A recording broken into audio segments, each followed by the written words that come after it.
திருப்பாடல் 91.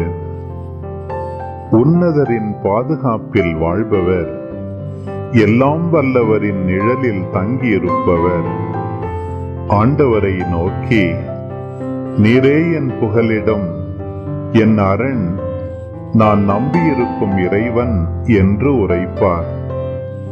ஏனெனில் ஆண்டவர் உம்மை வேடரின் கண்ணியினின்றும் கொன்றழிக்கும் கொள்ளை நோயினின்றும் தப்புவிப்பார். அவர் தம் சிறகுகளால் உம்மை அரவணைப்பார்.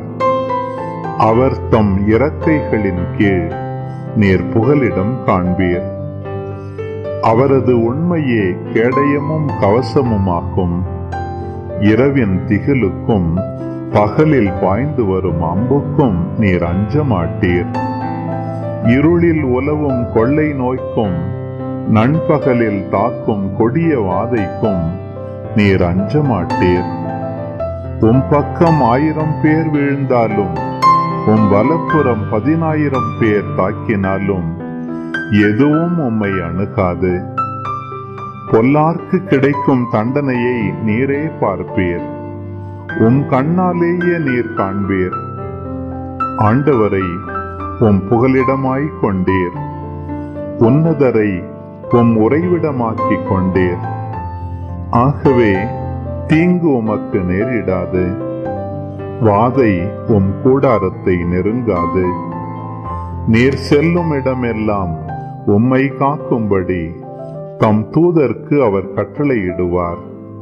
உம் கால் கல்லின் மேல் மோதாதபடி அவர்கள் தங்கள் கைகளில் உம்மை தாங்கிக் கொள்வர். சிங்கத்தின் மீதும் பாம்பின் மீதும் நீர் நடந்து செல்வீர். இளஞ்சிங்கத்தின் மீதும் விரியன் பாம்பின் மீதும் நீர் மிதித்துச் செல்வீர். அவர்கள் என் மீது அன்பு கூர்ந்ததால் அவர்களை விடுவிப்பேன்.